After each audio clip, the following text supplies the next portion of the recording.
What's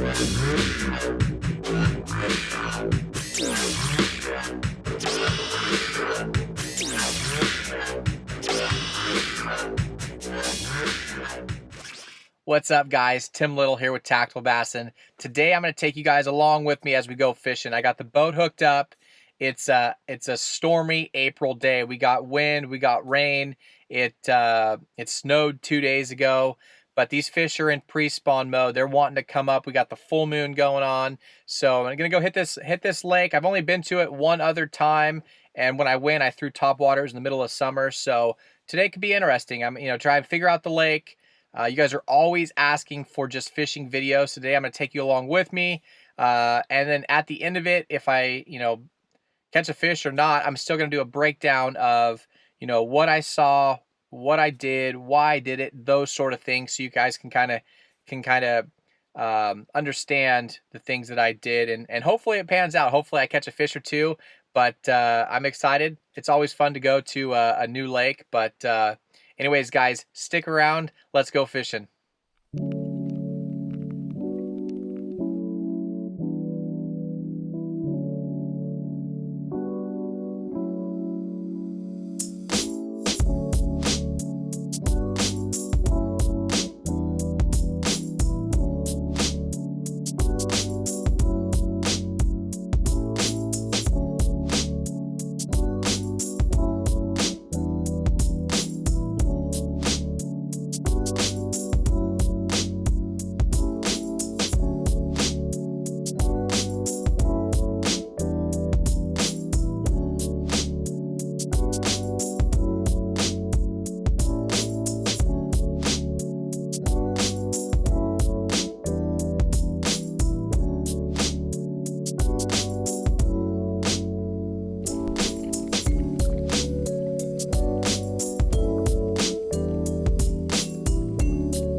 All right, so let's wrap up today. You know, it's the full moon in April. These fish want to move up. They want to start spawning. You know, they're in the pre-spawn. They're trying to get their thing done. And as you can see, the last couple days we've had a storm come in. It snowed 2 days ago. Water temps dropped. So these fish are kind of trapped. They're up shallow, wanting to do their thing, and then the storm comes in. So that's the conditions that I chose to go fishing in today. You could see that it was really windy, rainy. We've got muddy water, got cold water coming in. So I've never fished this lake subsurface before. I've only fished this lake one other time, and I threw a frog and a whopper plopper the entire time. So I don't know really how this lake lays out. I don't know how it sets up. So it was almost like a new lake to me. And I want to kind of go through how I broke things down, my thought process, and how we caught some of the fish. So right off the bat, like I said, it is the full moon in April. These fish are wanting to spawn. So in my head, I planned shallow. You know, just like in Matt and I's muddy water video that we shot maybe a month or two ago. When the water comes up, these fish move up, and on top of that, you got the full moon. So in my head, I knew they were going to be shallow, and launched the boat and fished probably 100 yards or 200 yards of shoreline with that new jackhammer, that chatterbait, Brett Height's chatterbait. It's kind of like a combo bait from Evergreen and Z-Man. So it actually worked fairly well. Got big fish of the day on it, but I covered a lot of shoreline. And what was interesting about this lake, the shoreline that I started on the west side. The shoreline is very steep. You know, 5 to 10 feet off of the bank was 8 to 15 feet of water, and that's not what I'm looking for. I'm looking for these fish like to pull up into these. You know, they'll stage on the secondary points, the main points, the secondary points going into the backs of these coves, but they're looking for flatter ground. And I fished that whole way and never had a bite. And as I got farther south on the lake, I noticed that there was looked like clear water. You could see where it wasn't mud. It was kind of camouflage, kind of green mixed in with the mud. So I knew there was some fresh water coming in somewhere. Ended up finding a creek back there. But what was weird was the water temp was really low. It was, you know, 54, 55 on the main lake. But when I got in the very back on that flat where that clear water was coming in, it was like 49 and 50. A lot colder, you know, 5 degrees colder. And right off the bat, I fired that bladed jig, that jackhammer. I think it's the jackhammer. I'll have to check, but fired that right up the guts of that creek, and first cast stuck that decent one. And that kind of spun me for a loop, because I knew the fish wanted to be shallow. I knew the moon phase, all that stuff, they need to be shallow, but why in the cold water? And then you'll see that right after that, I picked up that 6-inch Senko and flipped that onto the point to the west of the creek channel. It was where that mud line was, so that stained water where it met that clear water. And I think first or second flip, I caught one on that. So it was interesting that these fish, you know, I fished all over this place, and it was interesting that they all pulled up right there in that cold water. I don't know if it's, I know spots love to do that. It was interesting for the largemouth to be right in that cold water. But you saw, like I said, I didn't know this lake. I don't know how it lays out. I didn't know the grass. I didn't know the depth, anything like that. When you see me pull into the back of that cove, you know, I'm flipping, and then I throw the chatterbait, and then you'll see me pick up a square bill. A square bill or a crankbait is a great way to figure out the terrain you're fishing. So what I did, I went in the back of that cove, and then I started fan casting that square bill. And that square bill I was throwing was the River Sea, the Biggie. Just like every video, I'll put down in the video description, I'll put down all the baits I used, the gear I used, all those sort of things. But I started fan casting that square bill around, and I know that it dives about 4 to 5 feet.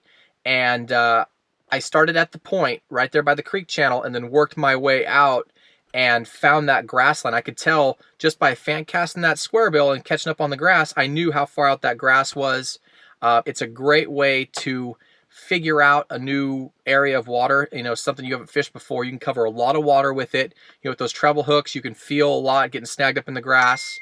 And once I kind of figured out the layout, then I took that chatterbait, fired that out there, and I would just kind of right, trying to tick the top of the grass. And I think, given the circumstances, I think on a warmer day, I think that would have worked. Those fish definitely want to be by that clear water. I think that's where those fish are going to stage. And today wasn't the best. We did catch, I think we caught 5 or 6 total. My buddy Ryan was in the back. He caught a couple flipping a Senko. But again, that square bill, if you're fishing a new body of water and you pull into a cove and you kind of want to get the layout of that cove, pick up a square bill or a medium diving crankbait and fan cast that. Pick your lanes and just and slice that bay apart, and you'll be able to find where that grass line stops. Once we went shallow, started flipping that Senko, we caught, like I said, I think we caught the other 4 or 5 on the Senko. The wind picked up. It's kind of a pain throwing a weightless worm or a weightless Senko in the wind. I was actually throwing the 6-inch. The reason I went with a 6-inch, I like it's a bigger profile and it falls quite a bit faster than the 5-inch. Another thing that I did today, I actually had it rigged on an EWG Superline hook, which is a lot thicker hook, so it weighs more, so it gets a little bit, falls a little bit faster. And the key, I don't know if you guys have seen some of the series that Matt and I've done in the past where we went to new lakes and breaking down new lakes. I'll put a link up in the corner for that. But anytime you go to a new body of water, you don't want to get tunnel vision. Even though I know that we caught all the fish today by that creek, in the back of my head, I'm like, okay, I got to move on because I already have that. I figured that out. I know they're there, but what am I missing? And the thing with that Senko, with that heavier hook, I can cover more water. I can fish it faster, more efficiently, break down the lake.